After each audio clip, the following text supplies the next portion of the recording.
2003లో అదే మొట్టమొదటి ఉద్యమం, ఇప్పుడు ఇది రెండోది.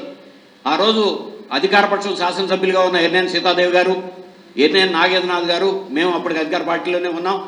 కృష్ణా జిల్లా కలెక్టర్గా ఉన్న ప్రభాకర్ రెడ్డి గారిని మొట్టమొదటిగా పిలిచి గుడివాడ మార్కెట్ యార్డ్లో మీటింగ్ పెట్టి, ఇప్పుడు ఇందాక మాట్లాగానే నేనే ఆ రోజు మాట్లాడుతూ, ఇది కృష్ణా డెల్టా అండి, డెల్టాకి వరి తప్ప రెండో ప్రత్యామ్నాయ పంట వేయడానికి సాధ్యం కాదు. ఏమాత్రం వర్షం పడితే మెట్ట పంటలు ఇక్కడ దెబ్బతినిపోతాయి. సో నీళ్లు నాగార్జున సాగర్ నుంచి అప్పుడు 5 అడుగులు నీళ్లు ఉన్నాయి. ఎన్టీ రామారావు గారు ముఖ్యమంత్రిగా ఉండగా డెడ్ స్టోరేజ్ నుంచి కృష్ణా డెల్టాకి నీరు ఇచ్చారు. ఇది ప్రథమ వినియోగ హక్కు ఉన్న డెల్టా, కృష్ణా డెల్టాకి నారుమళ్ళకి నీరు ఇవ్వాలి. అప్పుడు ఎదబట్టే విధానం లేదు. నారుమళ్ళు లేకపోతే రేపు నీళ్ళు వచ్చేటప్పుడు వ్యవసాయం ఓడ్చలేము, మొత్తం వ్యవస్థ మొత్తం దెబ్బతినిపోతుంది.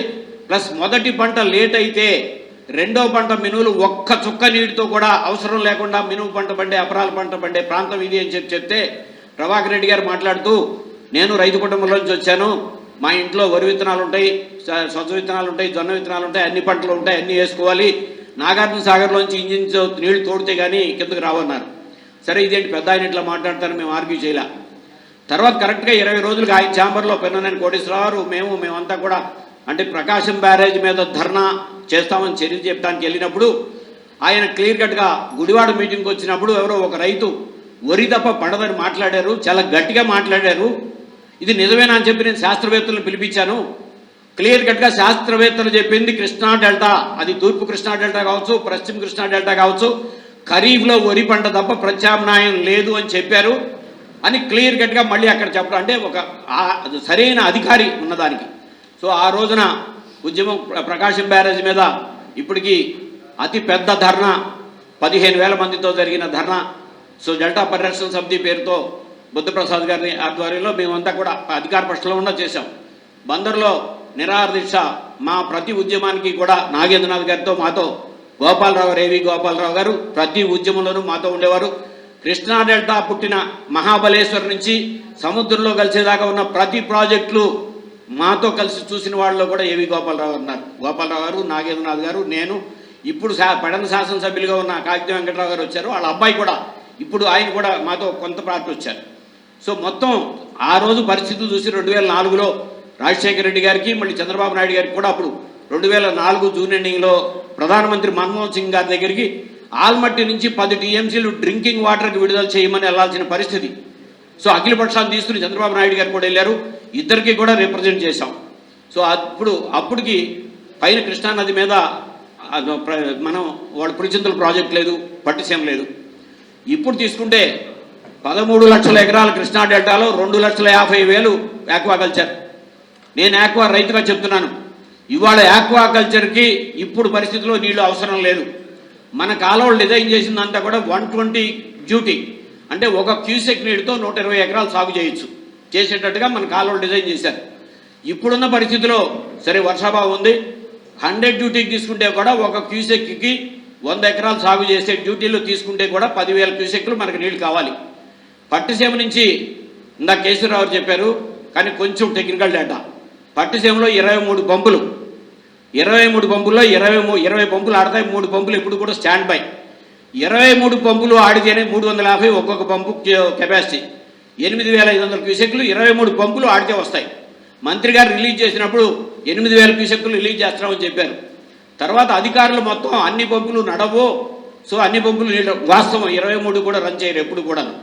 ఇప్పుడు ఈరోజు కృష్ణా డెల్టాకి 5,400 క్యూసెక్లు పట్టిసీమ కాలంలో నుంచి వస్తున్నాయి, 5,200 క్యూసెక్లు డెల్టాకి రిలీజ్ చేస్తున్నారు. 10,000 కావాల్సిన దాంతో పులిచింతల్లో ఈరోజు 29 టీఎంసీ నీళ్ళు ఉన్నాయి. పులిచింతల నుంచి రోజుకు 4,000 క్యూసెక్లుగా తీసుకుంటే ఈ 5,000, 4,000, 9,000. సో మధ్యలో పాలేరు, మునేరు నుంచి ఎంతో కొంత 500, 600, 700 వచ్చి యాడ్ అవుతాయి. అసలు కృష్ణా డెల్టా వరి ఓడ్చవద్దు అనాల్సిన అవసరం లేదు. మొట్టమొదట కృష్ణా డెల్టాకి నీళ్లు కూడా పులిచింతల నుంచే రిలీజ్ చేశారు, 3,000 క్యూసెక్లు, తర్వాత 4,000కి పెంచారు. పట్టిసీమ రిలీజ్ చేసిన తర్వాత కేవలం 5 రోజుల నుంచే పులిచింతలను ఆపేశారు. అట్లాగే పట్టిసీమ కూడా అధికారులు చెప్పారు, వారం రోజుల్లో ఆగిపోతుంది గోదావరికి నీళ్ళు రావని. ఈరోజు గోదావరిలో ప్రవాహం ఎంతో తెలుసా? భద్రాచలం దగ్గర 15,50,000, 54 అడుగులకి ఇవాళ భద్రాచలంలో ప్రవహిస్తుంది. 3వ ప్రమాద గంటికి ఎరగేశారు. ధవళేశ్వరంలో కూడా ఈరోజు 10 గంటలకి 8,50,000, 9,50,000 క్యూసెక్లు ధవళేశ్వరంలో సముద్రంలోకి వెళ్తున్నాయి. ఆల్మట్టి ఉజ్జని డ్యామ్ నుంచి శ్రీశైలంలోకి 1,50,000 క్యూసెక్కులు నీళ్ళు వస్తున్నాయి. 2 రోజుల్లోనే 225 అడుగుల మట్టా నుంచి 239 అడుగుల మట్టానికి శ్రీశైలం పెరిగింది. అంటే రాబోయే ఆగస్టు, సెప్టెంబర్, అక్టోబర్లో వర్షాలు కురవో ఇది ఎక్కడన్నా ఆలోచించే మాటేనా? కాబట్టి పులిచింతల్లో నీళ్ళు 2027 జూన్ దాకా డ్రింకింగ్ వాటర్ కోసం ఉంచుతున్నాము అని చెప్పి ఆపేశారు. ఇంతకంటే అసంబద్ధమైన కార్యక్రమం ఉండదు. మరి ఇంజనీరింగ్ ఈఎన్సీ గారి ప్రకటన. సో ఇంజనీరింగ్ నిపుణులు అంటే వాటర్ మేనేజ్మెంట్తో తెలియక డెల్టా విషయంలో ఎక్కడో ప్రాజెక్టు నుంచి వచ్చిన వాళ్ళు అర్థం కావట్లేదు మాకు. అంటే ఇంత ఉద్యమం అప్పుడు జరిగి మళ్ళీ తిరిగి కృష్ణా డెల్టా వాళ్ళు ఆల్రెడీ పులిచింతలు ఉన్నమాట, పులిచింతలు ఉంది, పులిచింతలు ఉంది, పట్టిసీమ పులిచింతల రెండు అప్పుడు లేవు. వాళ్ళ పులిచింతల్లో 40 టీఎంసీలు నిలబెట్టిన దాంట్లో కూడా 32 టీఎంసీలు మనకు రిలీజ్ చేసినప్పుడు ఉంది. ఈ రోజు కూడా 29 టీఎంసీలు ఉన్నాయి. వాళ్ళు చెప్పేది డెడ్ స్టోరేజ్ వదిలేస్తూ కూడా 20 టీఎంసీలు ఉంటాయి. వాళ్ళకే 50 రోజులు 4,000 పైన క్యూసెక్లు పులిచింతల నుంచి ఇవ్వడానికి ఉంది. పైనుంచి నీళ్ళు వస్తున్నాయి కదా. ఈరోజు ఎల్లినో చెప్తున్నారు. భారతదేశ వ్యాప్తంగా ఓన్లీ -14% ఉంది. అంటే సాధారణ వర్షపాతం నమోదైంది. జూలై మొట్టమొదటి 3 వారాల్లో వర్షం లేదు. ఇప్పుడు మహారాష్ట్రలో కావాల్సిన దానికంటే అత్యధిక వర్షం పడింది. కర్ణాటకలో సాధారణ వర్షం, తెలంగాణలో సాధారణ వర్షం. ఒక్క ఆంధ్రప్రదేశ్లో మాత్రమే మన బాధో రైతుల పరిస్థితితో మరి 52% మైనస్ ఉంది. అది కూడా గత 4-5 రోజుల్ని తీసుకుంటే 13 మిల్లీమీటర్లు వర్షపాతం గత 4 రోజుల నుంచి పడింది. సో మీరు డెల్టాలో కూడా 4 రోజుల నుంచి అంతకుముందు ఎండిపోయింది తప్ప ఇప్పుడు ఎండిపోయే పరిస్థితి లేదు. అంటే ఈ పరిస్థితిలో పులిచింతల నుంచి నీళ్ళు ఇచ్చే అవకాశం ఉండగా సో పట్టిసీమలో మరి ఎందుకనో 5,000 వాళ్ళు 20 పంపులు వదిలితే 7,000 క్యూసెక్లు, 1000 క్యూసెక్లు బదులు దారిలో ఇవాపరేషన్ కానీ పెర్కులేషన్ కానీ దారిలో ఎవరో ఒకళ్ళు పంపులు తోడుకుంటారు. ఆ రైతులు కూడా పొలం ఎండుతుంటేనే తోడుతున్నారు. డెఫినెట్గా 6,000 క్యూసెక్లు ఇక్కడికి రావాలి. సో పులిచింతల్లో కూడా 20 పంపులు నడవట్లా. సో ఎందుకని కృష్ణా డెల్టాని వచ్చేటప్పటికి వరి ఓట్స్ వద్దు అనే మాట, ఈ పదం అనేక సార్లుగా వస్తుంది వరి విషయంలో. అంటే ప్రత్యామ్నాయం ఆంధ్రప్రదేశ్లో ఏ పంట తీసుకున్నా సరే ఇప్పుడు ఈ రోజుకి తీసుకుంటే కూడా కృష్ణా డెల్టాలో ఈ సంవత్సరం 4,09,620 ఎకరాలు అసలు సాధారణ సాగు జరగాలి. 2,13,000 ఎకరాలు 29వ తారీఖు నాటికి జరగాలి. 1,62,000 ఎకరాలు సాగు జరిగింది. 1,59,000 ఎకరాలు వరి మాత్రమే సాగు జరిగింది. అంటే ప్రత్యామ్నాయం ఛాన్స్ లేదు. కృష్ణా జిల్లా, గుంటూరు జిల్లా, బాపట్ల జిల్లా 3 జిల్లాల్లో కూడా ఇదే పరిస్థితే. ఒక్క గుంటూరు జిల్లాలో మంగళగిరి కాన్స్టిట్యున్సీలో కొంత అప్లాండ్ ఉంది, మెట్ట పంటలు ఇస్తున్నాయి తప్ప క్లియర్ కట్గా వాళ్ళ రిపోర్టే చెప్తుంది, వ్యవసాయ శాఖ రిపోర్ట్. వరి తప్ప ప్రత్యామ్నాయం లేదని. ఓకే, వాళ్ళు చెప్పినట్టుగా ఉంటే ఇప్పుడు ఇక్కడ మొత్తం కూడా సో అధికార పక్షానికి అనుకూలమైన రైతాంగంతో ప్రత్యామ్నాయ పంటలు వేయించవచ్చు కదా. ఎవరిని వేసారా?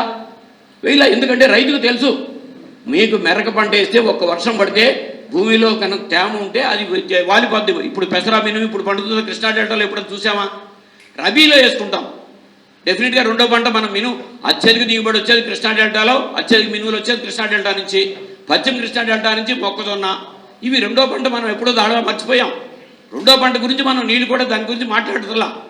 ఇప్పుడున్న పరిస్థితిలో ఎట్టి పరిస్థితుల్లోనూ కూడా పైనుంచి వర్షాలు దేశవ్యాప్తంగా వర్షాలు పెరిగినాయి. ఎల్నినో ప్రభావం అనేది లేచిపోయింది. వెనక్కి ఒక 3 వారాలు దాని ప్రభావం ఉంది. ఇప్పుడు ఎల్నినో చూపించి నీళ్ళు రావని వాళ్ళ అనేక చోట్ల ఇప్పుడు ప్రస్తుతం నిన్న ఇచ్చారండి ఇన్సూరెన్స్ డిపార్ట్మెంట్ ఇచ్చిన దాంట్లో. అంటే ఎల్నినో ప్రభావంతో పంటలు దెబ్బతినిపోతాయి, మీకు ఆలోచించిన ఆశాభంగం, మీరు త్వరపడండి, ఇన్సూరెన్స్ కట్టుకోండి. నిన్న ఇచ్చిన రిపోర్ట్లో కూడా ఒక్క కర్నూలు జిల్లాలో గత సంవత్సరం కంటే ఇన్సూరెన్స్ ప్రీమియం పెరిగింది. ఎందుకు పెరిగిందంటే కర్నూలు జిల్లాలో జూన్ నెలలో వర్షాలు పడినాయి. ప్రతి 150% ఈ సంవత్సరం ఎక్కువగా సాగు జరిగింది. సో ప్రతి వేరుశెనగ అనేది వాతావరణ బీమాలో ఉంటుంది. దాని మూలంగా అక్కడ ఎక్కువ వచ్చింది. ఓవరాల్ స్టేట్లో అన్నిటి కూడా 4 జిల్లాల్లో నిన్నటికి కూడా ఎవరు ఏ బీమా కూడా ముందుకెళ్ళా, ఇంత ప్రచారం చేసినా సరే. సో 500 నుంచి 3,000 రూపాయలు ఇన్సూరెన్స్ ప్రీమియం ఒక పంటను బట్టి. ఇవాళ ప్రీమియం కట్టే పరిస్థితిలో ఈ క్రైసిస్లో రైతులకు ఇవ్వాల్సిన బాకీలన్నీ అట్లాగే ఉన్నాయి. ఈ క్రైసిస్లో రైతులు కట్టలేని పరిస్థితి. ఎప్పుడు కూడా పూర్తి ఇన్సూరెన్స్ ప్రీమియం అందులో కౌలుదారులు నా చెప్పారు. ఇప్పుడు కృష్ణా డెల్టా కలిసి తీసుకుంటే 90%, 85 నుంచి 90% మంది కౌలు రైతులు కౌలు తీసుకున్నారు, దుక్కి దున్నేశారు, విత్తనాలు తీసుకున్నారు, నారుమడి పోశారు, కొన్ని ప్రాంతాల్లో వెదబట్టారు. ఈ పరిస్థితిలోకి వచ్చిన తర్వాత 8,000 విడుదల చేసేటప్పుడు పండుగ చేశాం, ఏరువాక పండుగ చేశాం, విత్తనాలు ఇచ్చాం, పండుగ చేశాం. ఇవాళ పండగ లేదనేది ఎవరో అధికారులు తప్పుదారి పట్టిస్తున్నారు. ఇది సరైన నిర్ణయం కాదు. పులిచింతల నుంచి 4,000 క్యూసెక్లు, ఇక్కడి నుంచి 6,000 క్యూసెక్లు ఇస్తే 10,000 క్యూసెక్కులు కృష్ణా డెల్టాకి 100 డ్యూటీ మీద నీరు మొత్తం సప్లై చేయొచ్చు. కృష్ణా డెల్టాలో సకాలంలో పంటలు సాగు జరుగుతాయి. ఇక వరి విషయంలో చిన్న డేటా నేను క్లోజ్ చేసే ముందే మీకు చెప్తాను.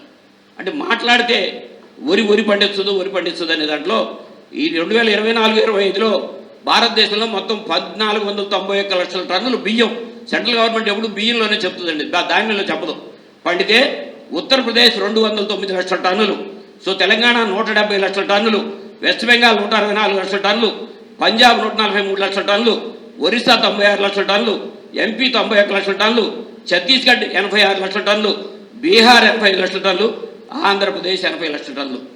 అంటే ఒకప్పుడు ఉమ్మడి ఆంధ్రప్రదేశ్ 5వ స్థానంలో ఉండేవాళ్ళం బియ్యం ఉత్పత్తిలో. విభజన జరిగిన తర్వాత తెలంగాణ 2వ స్థానంలో ఉంది. ఇవాళ మనం 9వ స్థానంలో ఉన్నాం. మొట్టమొదటి 8 స్థానాల్లో ఉన్న ముఖ్యమంత్రులు ఎవరు బియ్యం పండించొద్దని మాట్లాడాల. భారతదేశం నుంచి అగ్రి ఎక్స్పోర్ట్స్లో అత్యధికంగా వెళ్ళేది 22 మిలియన్ మెట్రిక్ టన్నులు రైస్ మాత్రమే. అది బాస్మతి కావచ్చు, నాన్ బాస్మతి కావచ్చు. సో దాన్ని ఎక్స్పోర్ట్కి అనుమతులు చూసుకోవాలి, కానీ దాంట్లో కొద్ది ప్రాంతం అసలు మనం లేము. 1 కోటి జనాభాకి 1,00,000 టన్నులు కూడా, అంటే టన్నులు ఎంత పడిందని తీసుకుంటే కూడా లోయెస్ట్లో ఉన్నాం. ఆంధ్రప్రదేశ్లో 1 కోటి జనాభాకి 14 లక్షల టన్నులు బియ్యం మాత్రమే ఉన్నాయి. అదే తెలంగాణలో 44 లక్షల టన్నులు బియ్యం ఉన్నాయి. యూపీలో 18 లక్షల టన్నులు బియ్యం ఉన్నాయి. 30% మంది ప్రజలు మాత్రమే యూపీలో బియ్యం తింటారు. ఏపీ అండ్ తెలంగాణలో 92% మంది ప్రజలు బియ్యం తింటారు. సో దీనికి ఎక్స్పోర్ట్ ఎగుమతులు మార్కెటింగ్ చూసే విధానం ఉండాలి, కానీ మార్కెట్ ఇప్పుడు కూడా ఇందాక ఈశ్వరి గారు చెప్పారు పొగాకు విషయంలో. సో 288 రూపాయలు 2023-24 మార్కెటింగ్ సీజన్లో సరాసరి అమ్మకం ధర. సో 2025, 24, 25లోనేమో 249 రూపాయలు సరాసరి అమ్మకం ధర. ఈరోజు ఇప్పటికి సరాసరి అమ్మకం ధర 213 రూపాయలు.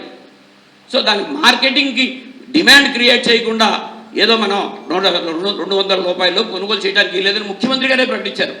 దాంతో వాళ్ళతో పాటు కొనుగోలు కంపెనీలు కూడా ఉన్నాయి. సో దాని మీద ఆలోచన, అంటే కాంపిటీషన్ మార్కెట్ని ఎంటర్ చేసి రైతులంతా ఏం కోరుతున్నారు, మార్కెట్ని ఎంటర్ చేసి 1,000 కోట్లు మార్కెట్కి టొబాకో బోర్డు నుంచి కానీ లేకపోతే గవర్నమెంట్ నుంచి కానీ ఇచ్చి కొనుగోలు చేస్తే మార్కెట్ పోటీ వస్తుంది, ధర పెరుగుతుంది. కామన్ సెన్స్ అది. వైపు ఆలోచన చేయలేదు. అట్లాగే ఇప్పుడు కూడా వరి ఓడుస్తుందో కృష్ణా డెల్టాలో మొట్టమొదటి 2003లో జరిగింది ఉద్యమం, మళ్ళీ నీటి కోసం కూడా మనం మళ్ళీ రెండోసారి మాత్రమే నీటి కోసం కూర్చుంది నాకు తెలిసినంత వరకు. సో పూర్తిగా ప్రతి యాంగిల్లోనూ కూడా ఇందాక చెప్పాను నేను, ప్రతి విషయం నిరాహార దీక్షలో కూడా గోపాలరావు గారు లేకుండా మేము నాగేంద్రనాథ్ గారు నేను ఏ పని చేయలేదు. అట్లాగే సిపిఐ నుంచి మొట్టమొదటి నుంచి ప్రసాద్ గారు కానీ, జమలయ్య గారు సిపిఎంలో ఉన్న కానీ, కేశవరావు గారు కానీ, కొల్లా రాజమోహన్ రావు గారు మాతో, అంటే వెబ్ల్యాండ్ విషయంలో మొత్తం రాష్ట్రం అంతా కూడా తిరిగాం అందరం కలిసి. సో అందరం కలిసి ఇదే హాల్లో ఇంతకుముందు ఒక మాట ఆయన నా గురించి ఒక మాట అన్నారు, నాకు ఇప్పటికీ గుర్తుంది. సరే అది ఇప్పుడు అవసరం లేదు అంటే ఆయన అన్నది వాస్తవమే. ఆయన కూడా ఒక నిజాయితీగా గుంటూరు ఛానల్ కోసం అప్పుడు ఇప్పుడు ఎప్పుడు కూడా ఒక నిరంతరం పోరాటం చేస్తున్న వ్యక్తి. సో రైతుల కోసం ఎవరు పనిచేసినా సరే రైతుకు గిట్టుబాటు ధర, రైతుకు సాగునీరు అందించడం, రైతు పంటలకు మార్కెట్ కల్పించడం, దీంట్లో మనకి ఎవరికి వేరే ఉద్దేశాలు లేవు. సో ఎందుకంటే బేస్ అందరం రైతు సంఘాల నుంచి వచ్చాం కాబట్టి. సో భవిష్యత్తులో కూడా నేను ప్రభుత్వానికి చేసే డిమాండ్ కూడా ఇప్పుడు ఇమీడియట్గా 4,000 పులిచింతల నుంచి విడుదల చేస్తే పైన 1,50,000 శ్రీశైలంలోకి ఆల్రెడీ వస్తుంది. సో ఎట్టుబడి పరిస్థితుల్లోనూ ఇబ్బంది లేదు. మీరు విడుదల చేస్తే కృష్ణా డెల్టా బ్రహ్మాండంగా సాగు చేసుకోవచ్చు. చిన్న విషయం ఇది. సో అట్లాగే 20 పంపులు రన్ చేయండి, 7,000కి 6,000 కనీసం ఇక్కడికి వస్తాయి. లేదు 23 రన్ చేస్తే 7,000 వస్తాయి. సో 7,000, 4,000, 11,000కి బ్రహ్మాండంగా రన్ చేయొచ్చు. సింపుల్ విషయం. ఎవరు అధికారులు తప్పుదోవ పట్టిస్తున్నారు, దీని మీద సరిగ్గా ఆలోచన చేసి ఆ వైపు రిలీజ్ చేయాలని చెప్పి ప్రభుత్వానికి మీ అందరి తరఫున కూడా విజ్ఞప్తి చేస్తూ నాకు ఈ అవకాశం ఇచ్చిన పెద్దలు సిపిఐ రైతు సంఘం తరఫున ఈశ్వరి గారికి, జమలయ్య గారికి,